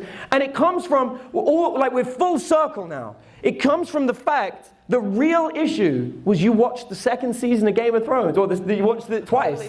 That is the real issue, man. And so when you're at home and you're like, but it's just one more show, it's just one more minute. Actually what you're doing is you're sacrificing the quality of your life and the impacts that will have on everybody else in the future. This is not a room of angry, upset men. This is a room of untapped potential that don't know what to do with the energy that this man is giving them. I want to take a minute. I want to say thank you. And here's why I want to say thank you, Julian. Hopefully I did a little bit of what I did and what these guys did, and we got you turned around, and now you're on a better path, and you're going to go back to the old content, look at it, and start applying it and using it. That's what I'm hoping. The challenges to truly get out of your shell, they can be, they're in some ways simple and in some ways complex, right? Like, by a simple way of looking at it, it's kind of like, because you can kind of simplify it, like just be yourself more, put yourself out there, like simple way of looking at it. But it can also be kind of complex because there's a lot of misalignment that's going on in you, a lot of beliefs that we've got to work on, a lot of behavioral changes that we've got to make and practice, and like a lot of kind of accountability that we've got to maintain over time to kind of keep you on track with this. So if that's the case, you've got to have that ability where like what I was saying to you, like, you know, if I say like, oh, there's people outside, like tell them to quiet down or whatever it was I said, I can't remember, like, I want to see like a jump, like immediately challenge yourself right there. Like figure out what I was saying. Like whenever we've coached dating advice, sometimes we'll be like, hey, maybe we could go talk to that person. And like you'll see a lot of time the students like, who? And I'm like, just pick someone, man. Like, does it really matter who I said at this point? Just pick somebody. You know, like just pick something and go with it. You remember what I said earlier about picking a direction in a career path and going with it? Like, and I even kind of made some jokes about settling. That wasn't a joke. I kind of mean that. Like at a certain point, like just you got to just kind of pick a direction, man. You got to calculate the factors as best you can, and you got to kind of see it in a dynamic, moving environment, and you got to take your pick quickly. A great thing that you can do as a kid, but unfortunately some of us miss it, is play sports. When I was a kid, my father put me in hockey and soccer, but I was really bad at this. The soccer ball would just roll by me, and I would just watch it roll by, and my parents were like, why are you letting it roll by? And like, this is kind of mean. My parents actually took me out of soccer because they said that I just stared at the ball as it went around. And I was shocked. I really thought I was playing soccer. I was like 4 or 5. I'm like, I'm playing. Why are you taking me out of soccer? They're like, you just watch the ball go by. And my dad really hammered this into me, the anti-derping mentality. And the thing is, like, later I went in hockey, and I remember they teach me, like, if the puck goes in the corner, you've got to win the foot race to the corner. You've got to quickly analyze, like, who you're going to pass it to while spinning and taking the body check, right? You've got to thrust properly with your feet, move quick, get in there, turn and pass while getting checked, while analyzing it quickly. So sports, I think for kids, even for me, when I was so bad at sports, I was really horrible. I mean, just for me to learn how to do that, it took years just to get half decent. But it was very powerful. Were you ever in sports as a kid? Yeah, I wrestled. Okay, so in the same way, were you ever in sports? Not exactly. Okay, well, whatever activity that you did do, but take in wrestling, right? Maybe, I don't know anything about wrestling, but say some guy came at you in some certain hold or whatever it is that he's doing, like, and you've got to quickly determine it, and you can't wait for someone to just tell you exactly what to do. You've got to assess it and take action. So like that's a big thing too, right? So really what you're going to be dealing with, I'd love to hear your take too more, but I think what you're going to be dealing with here is you're going to have to start to get in alignment with what you want out of life, start to look at the different corrections that you're going to have to make, and probably either get an accountability group, whether some mentorship in some RSD program, which could be amazing, or get a local group that you guys hold each other accountable, and you've got to start chipping away at this. And you said you're 22 now? So at 22 now, at 27, and if I say 27, 28, to you guys, see, I'm going to turn 40 this year. For you guys that are younger, if he's 22 and I say 27, 28, to you guys that sounds like the longest time ever. The cool thing is, if you start today, you'll start seeing progress immediately. Okay, so it's not like it's just exactly like now, and then at 27, 28, there's a huge change. But for me, like in the path of transformation that I took, it probably really was about 15 years. Like, I don't mean to be super duper weird here. Okay, so I said I'm turning 40 this year. I really think I only came out of autism 2 or 3 years ago. And I mean that. Like, I'm at a point now where I understand what I'm saying and what I'm doing. Most of the first 12 or 13 years of my career, I would be up there seminaring or like doing all my dating advice activities. And I really didn't even know what the heck was going on half the time. I mean, I had to literally rewire my brain almost from scratch because there was so much damage in there. That's why when I see you up here, man, I look like I'm gonna cry because I can really feel your pain. And I'm like, this is bad stuff. And I feel like no one's gonna, like, I don't wanna say like we're the only ones gonna come and fix it, but like, I kind of sometimes feel like that a little bit, because I don't think most people are willing to address this stuff. Even in self-help, it's all this rah-rah stuff, which is super cool, but like, we gotta really go, like, we gotta really dive into this and start chipping away at it. And we got to recognize how serious. I don't want to like overblow your situation or make you like, no, I can't take it, and like jump off a bridge or do something crazy. But I'm just saying, like, we've got to recognize how serious this is, but then we've also got to recognize the potential to fix it. And what's really cool is how rewarding it can be when you fix it. It's funny, this guy mentioned he was in wrestling, so I used to do professional fencing. I traveled the world with it, competed in multiple international tournaments. In fencing, we apply the memory concept, right? You guys know that the average human memory can only hold 7 plus or minus 2 items. So when you fence against somebody, you assume 2 things. 1, they've got a plan. 2, they're trying to remember how to fence. That means there are only 5 more things before their memory shuts down. So a big part of professional fencing is trying to get somebody to think about 5 additional things so they forget how to fence properly, and then you can win. And so a large part of it is coming up with how can I throw 5 things that this guy isn't expecting. One of my favorites was when we were close and we were about to connect, I would say, what do you think about the weather?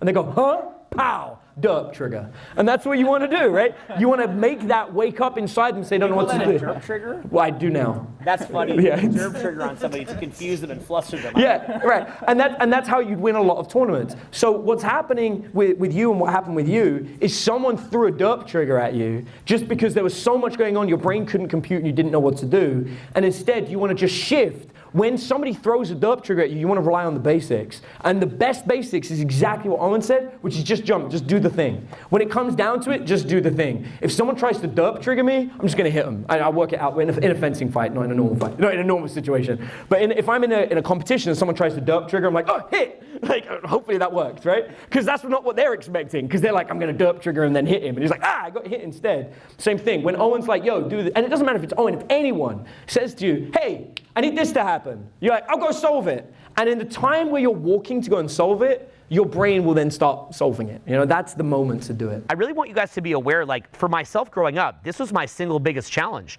Those examples that I was giving about me playing hockey and, you know, my parents like, why didn't you go, you know, chase the puck enough and whatnot. This was something that I had to resist and fight against for years. And what I found is there's an actual action-taking momentum and a problem-solving momentum. And when you start to get in momentum with it, you'll find that you get a lot of confidence with it. Like right now, for example, like we try to teach you to be more expressive. That's really, if you kind of put it in a nutshell, what we're trying to show you here. I mean, there's a lot of stuff we got to work on, but it's really to be more expressive, right? And what'll happen is, you'll go do that. Sorry if we messed up your guys' seats, if you guys are popping back in, just find one. But basically what'll happen is, you guys, like when I would first try to solve problems, I would derp out. But when I had that taste of really taking action and taking the risk, I start to like it, and then I would do it more and more. In the same way, when I got used to actually projecting myself more, at first it would scare me, but when I saw the payoffs, I would do it more and more.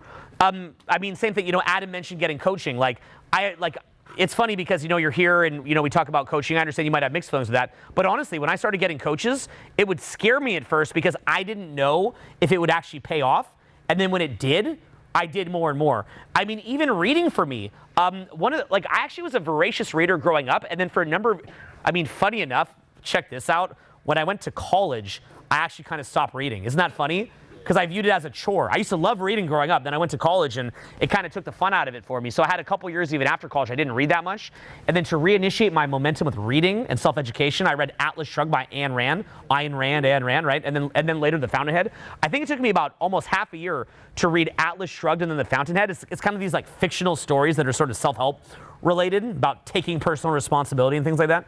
And again, it reinitiated that momentum. Well, after I'd read Atlas Shrugged, which is around 1,500 pages, and then The Fountainhead, which is around 800 or 900 pages, depending on the edition and the size of the print, page size. Well, from there, I picked up a couple other smaller self-help books that were maybe 200 pages, but I had confidence and momentum now, so I started reading more books, and I became a voracious reader, and then I got to the point where I'm making more decisions for myself, I'm taking risks, I'm projecting myself with more confidence, I'm getting new teachers, I'm reading more books, even meditation. Like, I understand that the first time you ever try something like meditation is super weird. You sit there, you try to be quiet, and you're like, don't think. Well, I'm still thinking. Damn, I just thought that I'm thinking that I'm still thinking. Oh, you know, and it's like super weird. I get it, right? And then you can even get in momentum with motivation or with meditation. And likewise, I've even had it where I got really lean in the past. I'm not right now, but I remember in the past when I was really clean on my diet for 3 or 4 years, that was really powerful. Just saying, no, I'm not going to eat the the naughty food, and I would just eat super clean. And that was like a really powerful experience. And I'll tell you, man, when you see people that are in that kind of momentum, a buddy of mine, have you ever met Aaron Dowdy yet? I'm sure we'll do some speeches with him at some point. He teaches spiritual growth type concepts. He loves reality transurfing, all this different stuff. His name's Aaron Dowdy. He's awesome. And even when you look at Aaron Dowdy's the guy who's in a lot of momentum right now. He actually built up his business almost without a team. One of the reasons I really look at him with awe and respect, and same thing with what you did too, is that he hasn't, like, I've been lucky I have like this mega team that I've kind of built, but to do that without even necessarily having like a mega team, Aaron, in his case, did it completely by himself. He was working at Barney's, I think, and then he would go home at night and he would just chip away at it, completely self-motivated. I'll be around him. I'll take him out to some super fly restaurant that's relatively healthy. I think I took him to one called Wolf in LA. It's like known as being fairly healthy. And one of the cool things, like when you're in a lot of momentum with being perfect on your health, is even something relatively healthy you don't even want. And what's that? I have this. Yeah, go for it, bro. Yeah, P momentum. And basically like, and so what you'll see is, I remember when he did that, and he navigated the situation perfectly. He just wanted to go to Sweetgreen after, right? So even though there was like some clean meats there, clean vegetables, but they still had a little bit of sauce in it, and maybe like, not the perfect oil, maybe canola oil instead of olive oil. I'm not really sure what his exact diet that he wanted was. But I remember he just kind of sat there, just joked around with us, got a tiny little thing to eat to not look tacky, and then immediately dragged me to Sweetgreen. And I was like, man, I used to look like that. I got to get back like that. And that was the thing, is like, he has momentum with it. And one of the things I admired with Aaron when you watch him is you could see that sharp look in the pupil of somebody in momentum. There's a look that somebody has when they're waking up and in momentum. Now, he's not present, and one of my big rules, I don't like to speak on people who aren't present, but he's been getting browbeat the whole time anyway, so I guess he gets the idea. So, but the thing is, and I'll express this to him when he walks back in, but basically, the thing that concerns me with him is the look in the pupils. And if you think of, say, what I'm seeing with Aaron right now, sharp as a tack, bright in the pupil, and then you see what our friend here is experiencing, and it looks faded. And it's sort of funny because to me, this is so obvious. I can see this clear as day in just about anybody within seconds. I look in the eye, I can see what somebody's like within seconds. But funny, coming from like low-level autism to being able to read things that subtly. And I remember, I think I had some other video, maybe with Julian, and Julian can read it too. I'm sure you can too. You can, right? Yeah, I mean, it's completely obvious. I guess for maybe teaching clients. So yeah, and it's actually to help these guys relate to it, it's about whether the person is looking at you to read your emotions as you're talking to them, so they're connecting with you. Oh, that's interesting. I never thought of that. Yeah, or whether what they're actually doing is trying to look past you and look at things behind you and around you, or look at your facial structure, and they're not really reading it because they're thinking of something else. There's a really good, I love The Simpsons. There's this great Simpson thing where Homer's looking at someone and someone's telling him this really important thing, and then it cuts to his point of view, and it's like, yeah. And that's what's happening, And you see it, some people, when you're talking to them and you're like, hey man, I'm here to help you, I'm giving you my time, and you know that they're thinking, wow, I just can't wait for this guy to shut up. Okay, so, and I was talking about, so I gave you a little bit of a hard time while you're gone, but basically I feel it's actually really against my values to do that. But anyway, so pretty much what I was saying was like, like I can look in the audience and I can tell by the look in somebody's pupil where they're at. Now, funny enough, a lot of your guys' eyes are sharpening up right now because I'm looking at you all of a sudden, which is kind of funny too. So that's interesting. And I love what you said. I'm going to let that sink in because I've always wondered, like, I can see it. I'm not quite sure what it is.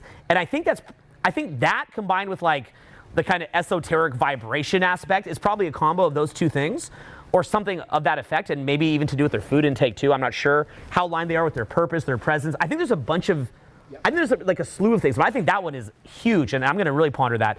Anyway, so, well, the reason why I think what you said is accurate is because I like to call this utilization of bandwidth. If somebody's is in that kind of refrigerator hum level pain, a lot of their bandwidth is sucked up and monopolized by kind of just trying to cope. And so once they're not in coping, they can wake up.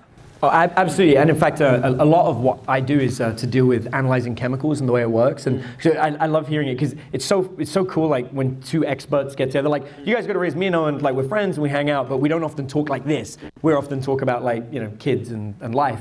But so what happens is that pain, when someone's got low-level pain in their body, like raise your hand by the way if you have a nagging pain right now just now, there you go. Do you see how the hands keep going up? Now, keep your hands up, by the way. Let's just see. I want to see how many people in the room actually are. So if you've got a low-level pain right now, now I want you to think about if often you have a pain, but we're not really aware of it right now. Keep your hands up and add to it if that's you as well.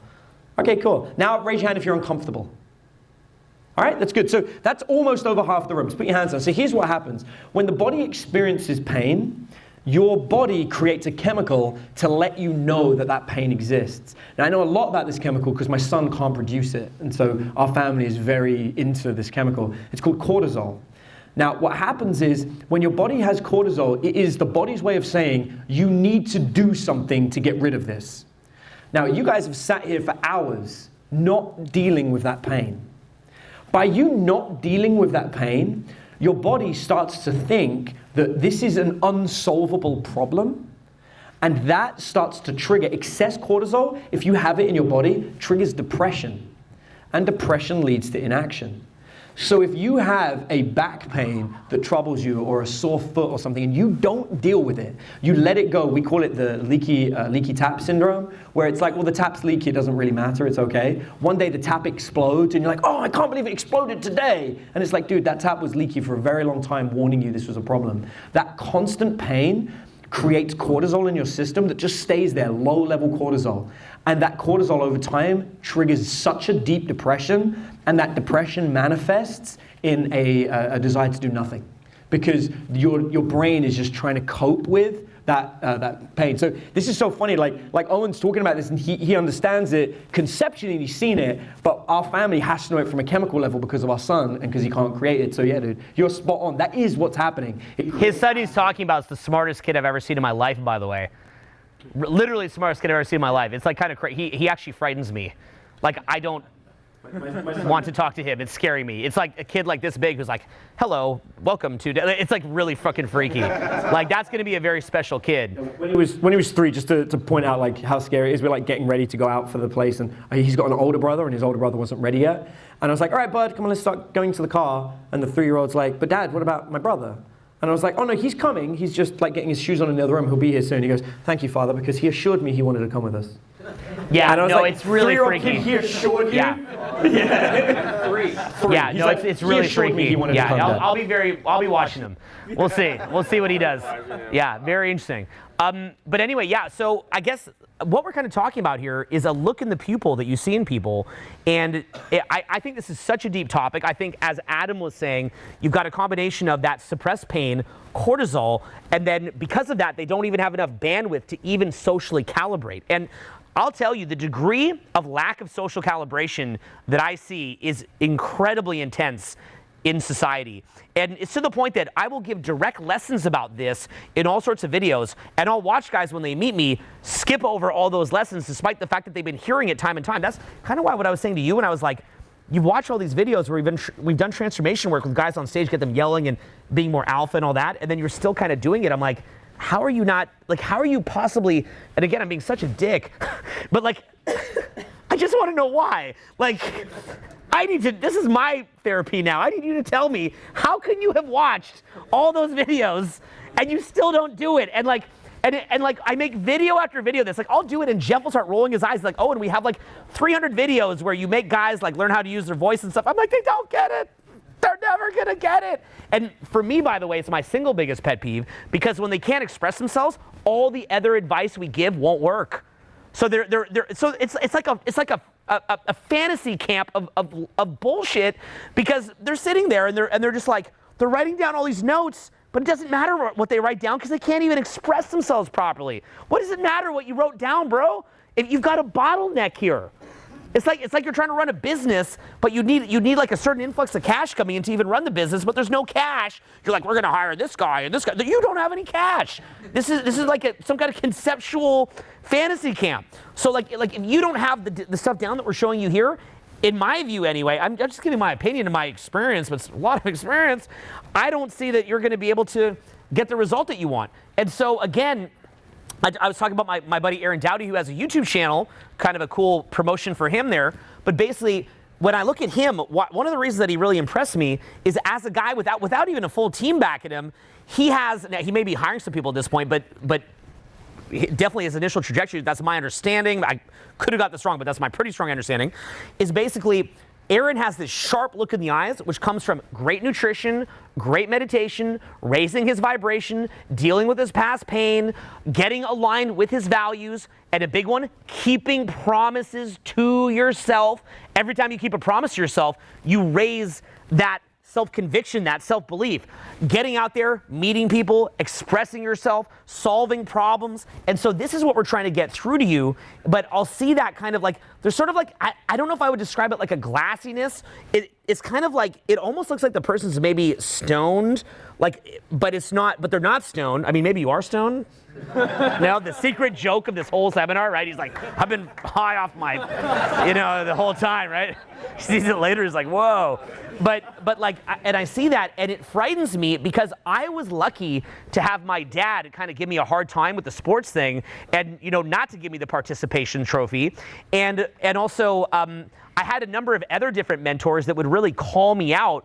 And the way that society is moving these days, that we're so afraid of offending people, that we're afraid that if we kind of, like I call a couple people out during a seminar, and there's a lot of comments of people like, that was just plain rude and offensive. I'm like, how do you want me to help this guy? Like, what were we even doing in this room? Was this just a state pump, or are we getting serious about making some progress here? And I guess I understand there's different approaches to teaching. Like, some people, like, as an example, some people say it with fat shaming. If you call the person out, they might get depressed and binge eat and get more fat. So I understand that there's sort of there's sort of different views of teaching. My view is kind of in the middle. I feel like you've got to be honest about what the person's dealing with and about what the consequences they're dealing with. But then I also feel like you've got to give them encouragement. Like, like I said, one thing I admired with you is that you're up here and you're able to take it, and you took it well. You went through the lessons. You're up here clearly trying to change. And even though you did say, like, I don't care if the world's better or not, like, I actually don't believe that. I actually do think that you're like a good dude. But I also think, though, that whole just following orders thing and kind of that derpy thing, I just have seen that have a lot of consequences with people. And that's like one of the biggest things that I just really want to try to help the world with in whatever small extent that I can.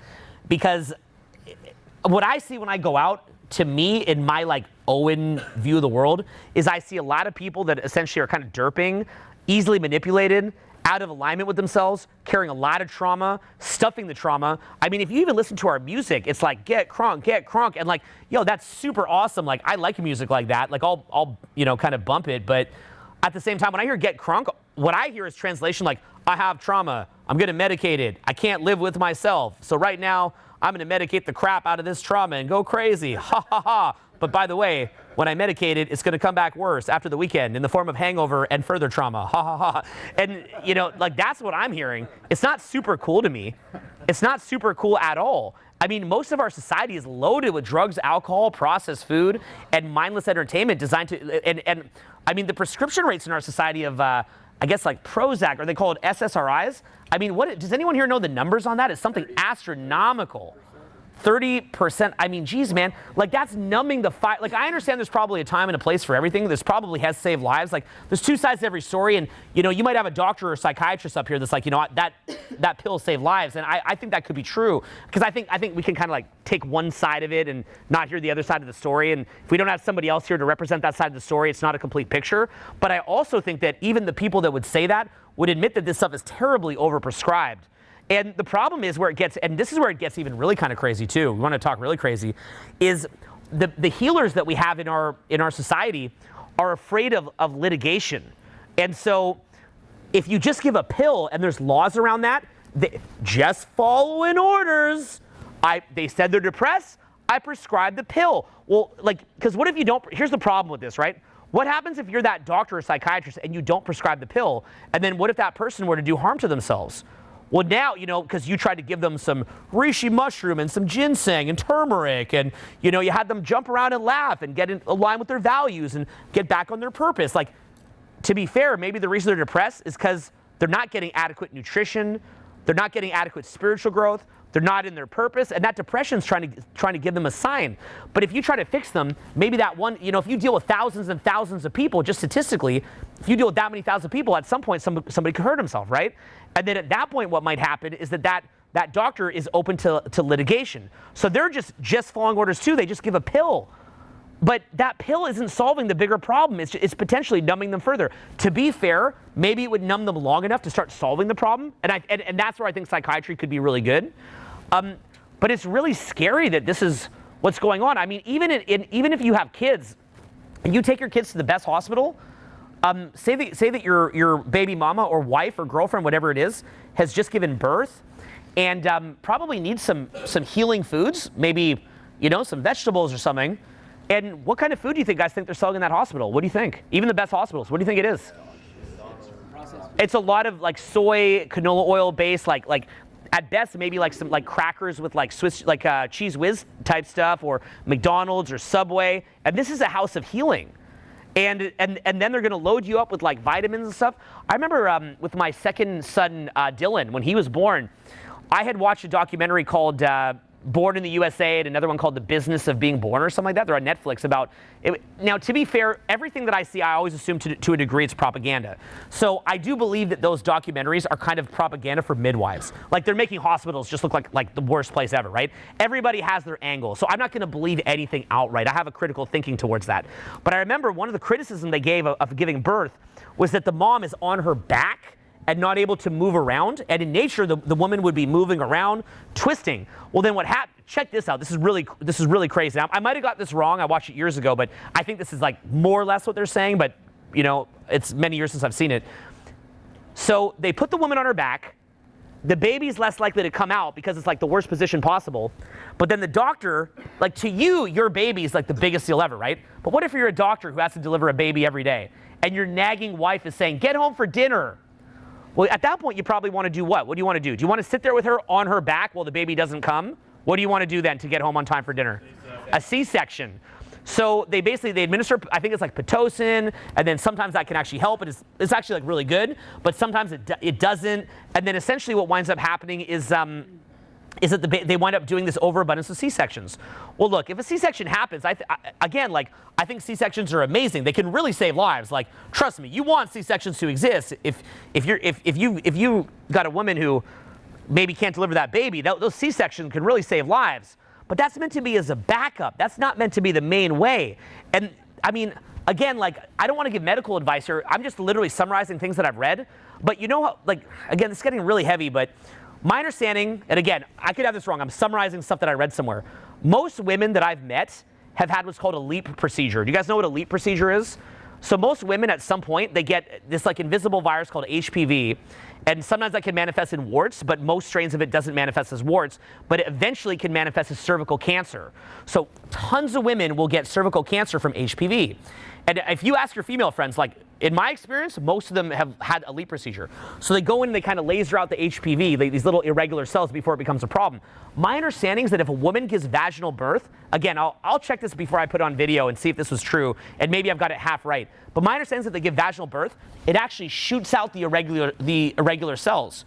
So think of it this way, right? If the woman does a C-section and doesn't shoot out those irregular cells, she later could maybe even get cervical cancer. Of course, they can do the LEAP procedure. It's not the end of the world. Like, there's solutions to these things. But a lot of us, we're just like, I guess the bottom line is like between the fluorescent lights and not getting enough vitamin D and not getting probiotics from the dirt, not getting a good range of like food and natural vegetables, demineralization of the soil, lack of human contact and connection among people due to overuse of social media, things like that. Lack of that's what I was going to get to. Lack of physical exercise and all these different things, and then lack of real spiritual growth and teachers who can actually kind of dig into this stuff. You wind up and I'm going to be the biggest jerk I could ever be, but you kind of get like, is how I see it, is what I see. That's. Do you object to me saying that at all? No. Do you feel that was a good diagnosis? Yeah. Thank you. Thanks for going with it. Okay, and it sounds super dick, and I see most people like that. So what happened in my case, just to summarize, was basically I began to wonder what's wrong with me. Like what the heck is going on with me? Why am I just sucking so bad? And so I just started reading a lot and studying a lot. And like, for example, with me working on, say, my dating advice stuff, a lot of people are like, where did you get the motivation to work that hard on your social skills? I'm like, I kind of understood that if I didn't do that, it was going to be a big problem. I kind of understood if I did, like my friend Caroline this week, she's 21, she just had breast tumors removed. And I'm like, yeah, you probably saw her on Instagram story. She's in the hospital and like, she's fine. But like she's like a lot like these young, beautiful girls. They're partying super hard. I always watch her pounding alcohol, partying really hard. And I'm like, Caroline, what are you doing? Like you could literally get cancer. And she's like, oh, you take all your little supplements and you don't drink, you don't party. I'm like, Caroline, I love you, but like you're being crazy. Sure enough, she gets, cancer cells. But she's a normalcy bias. She doesn't believe that can really happen. I mean, maybe there's some other reason for it than the partying, but she partied really hard. I mean, she had a good time. She got drunk. So I'll tell you guys a couple of things just off the back of that. First of all, what Owen's saying is just because that's how you got here doesn't mean that's how you have to go forward. Oh, definitely not. No, you 100% have the choice to change. But no one's going to give that to you. It's like I said earlier about the would be nice. It would be nice if someone did it for you. And actually, we were nice. You got picked. You got the opportunity. This is it. This is the turning point, and you can run with that. But I'll let you guys into a secret about me and Owen that it just touches on the cancer thing, just to explain firsthand. We're on the down low. We are. This is a dark moment that me and Owen shared. I had an employee that worked for me. He's one of my best friends. I loved this guy more than anything. Lived in my apartment. The guy was amazing. And this guy was his biggest fan. Loved him. Every day in our house, we wouldn't have a day that went by where he wasn't like, Owen's the best person on the planet. He's like, I love you, I love working for you, Owen's better. And I was like, it's fine. Like, we had that kind of friendship. I was like, I don't care. I don't care that you think totally fine. And then one day, Owen phones me up and he needed some help with something, and I helped Owen out. And Owen, he's like, what do you want? Like, what's the repayment? And I was like, can you do a phone call with my friend and convince my friend of something? And here's what I wanted him to convince my friend of. My friend contracted cancer. He got 4 tumorous lumps in his body due to his bad diet. I mean, we don't know for a fact, but let's put it this way. He had cancer, and he had a very bad diet. And the doctors said that was probably the cause in that situation. And I made a decision that I would match his diet to clean him up. And we went on a complete no bad junk diet. We ate super clean macro food. We did the full thing. And he was still going to, he wasn't like, I'm not going to go to my doctor and instead I'm going to do this miracle cure. We said to the doctor, is this something worth doing? And the doctor said, look, I've seen it turn people around. Why not try it? So we did. For 6 months, we stayed on this like super clean, super healthy eating kick. We went to the doctors, and the doctor said, okay, we'd like to remove the tumors. They're like, but we don't think we can completely remove these cleanly. Just so you know, the chance of us being able to take it all out is very slim. You're gonna have this, it's gonna get bad. So the doctors go in, they remove the tumors, and they say to him, I don't know what's happened, but all of the tumors were localized and on basic flesh. They're like, you are 100% cancer clean. And it was like a miracle to us. We were like, this is crazy.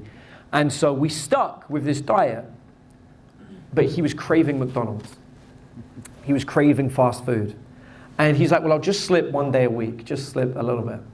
At the time when I was on the phone, when Owen asked me what my favor was, and I was like, I'd love you to convince my friend to fight back. My friend's diet consisted solely of chicken nuggets, chicken strips, and French fries. And he got informed that the cancer had come back, and now he had 10 tumors instead of 4. And my friend had given up on life completely. Like he moved back home with his parents, he sat watching TV and eating fast food until the cancer completely consumed him. And the only Really time, nice guy too. Yeah, the only time I saw life in him, the only time was in that one phone call he had with Owen. And it picked him up for like 2 weeks afterwards. He was like, yeah man, I'm gonna do it. And then he absolutely just crumbled back into that state. And the reason I'm sharing that story is I'm not saying that's typical, I'm not saying that's for everyone, I'm not saying that that's going to cure you, but I am saying what I saw with my own 2 eyes of what can happen when somebody allows themselves to completely crumble. And I want to take that story and I want to take it away from medicine now, and I want to show you about a time that I messed up doing almost exactly the same thing with my beautiful home. I wanted a beautiful piece of Texas, and I dropped a ton of cash and I bought a 44-acre estate with multiple properties on it, and I love my home. And I've got like the stream, it's beautiful. And when I first got there, the very first thing I said is I don't want to ruin it by turning it into a farm. So there were cows on the land and I removed them. I was like, we don't need any cows, so we got rid of the cows. So what happened is after we got rid of the cows was the grass started overgrowing, and so we needed to mow the lawn. So I had to hire someone to come and mow my lawn. Anyone want to guess how much my lawn costs to mow? Oh God. It's $1,500 a week to mow my lawn. $1,500, but it was worth it because. But the cows actually were keeping it mowed? Yeah. Really? How many cows? So I'll get there. So we mowed the lawn, right? Which was great because the lawn got mowed and it looked beautiful, and I was pumping a lot of money into keeping my lawn pretty, but I wanted my kids to have a safe place to play. So one day my kids are out playing, and if you know anything about my family, you'll know we're nerds, but we all fight with weapons, and there are weapons to be found around our house. That's important because our kids, the 3-year-old and at the time, or the 3-year-old at the time and the 8-year-old at the time, were playing in the garden, and I suddenly see Mum standing on our porch, jumps into the air, wielding a katana, and swings it down by the kids. And we were like, what is going on? Like, what's happening? There was a copperhead right next to our kids, and their mom jumped off the freaking porch and cut its head off, decapitated it midair with a katana, which is just epic. But the reason for that is I was like, why are there copperheads hanging out by our kids? And they're like, well, they're moving away from the grass because you mowed it, and they're moving by the trees, and now they're digging around by the leaves near the trees to hide because there's no tall grass.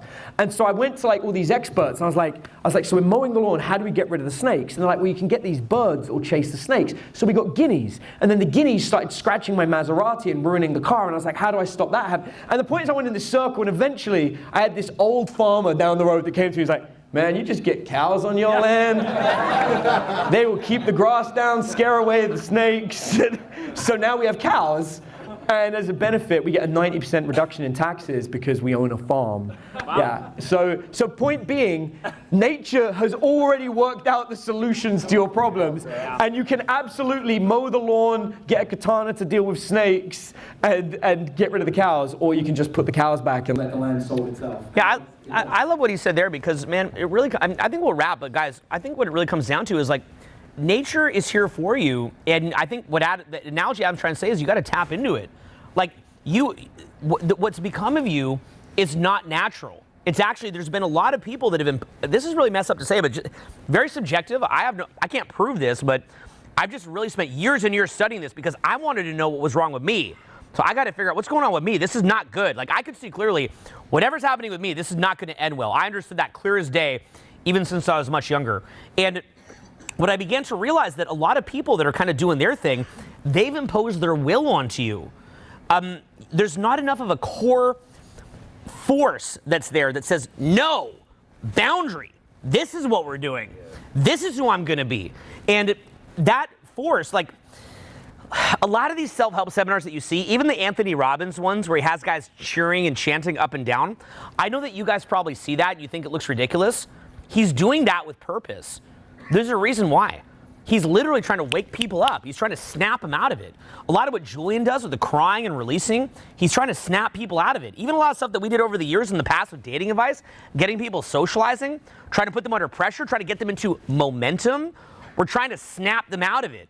So a lot of what we're really trying to do, we did here, I think we covered a lot of the theoretical aspect of it. And you'll also see us in other seminars doing a lot of exercises to snap you out of it.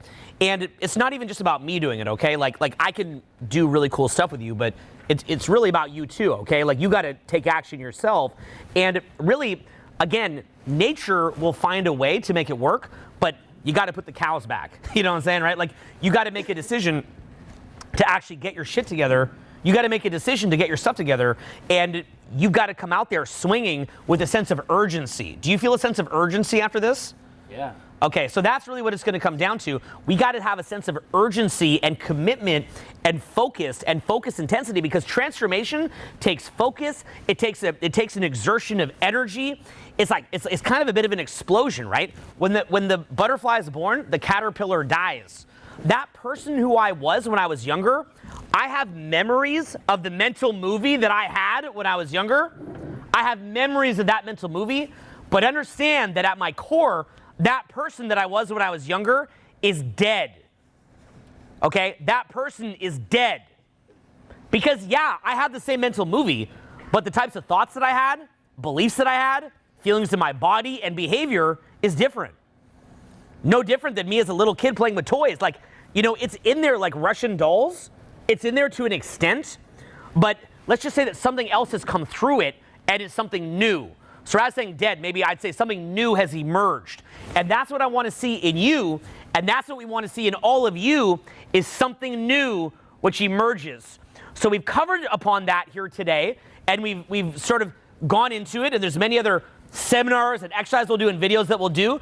But going forward, you have to make a commitment that you're going to take full responsibility and stop letting external forces impose their will onto you, and make a decision that you're going to take a stand and you're going to begin to impose your will. I would ask you, how much of your thinking, your mental capital, is tied up and monopolized in ego gratification, biological drives, and social conditioning? How much of what you think is just, oh, I think this because someone told you to, just following orders? How much of your thoughts is biological drives? I'm tired, horny, hungry, sleepy, whatever it is. And how much of your thinking is really just you trying to feed an ego to protect your dopamine? How much of your thinking is there? Well, if you're a spirit or a soul or something bigger than that, and you were to die right now, what would go to heaven? The desire to have a Maserati and be kind of hungry, and your opinion about, you know, the Miami Heat because you're a Heat fan because someone told you to be? Is that what would go to heaven? Well, what is actually there that is you? What is you? And that's the question that you have to ask yourself, and that is your second birth. He's had his first birth, right? He's here. What's up? Say what's up. What's up? What's up? He's here. But there's a second birth that has to occur. And for some people, it can strike like lightning. But for most of us, it'll be sort of a gradual continuum until you look back a decade later and you're like, I'm really not that. I mean, I can remember the mental movie of that guy. And there's always a part of me still there, which is, you know, it's really cool. It's the best part of me. It's the core of me. But something new has emerged. And that's what we've kind of tried to take you on a journey here this evening. I'm really excited to see you guys tomorrow. But I want to thank you guys for being here with us late and enjoying this journey here with us. I really appreciate it. Thank you very much. Much, much, much appreciated, guys. Thank you. Thank you. Thank you very much. Thank you, guys.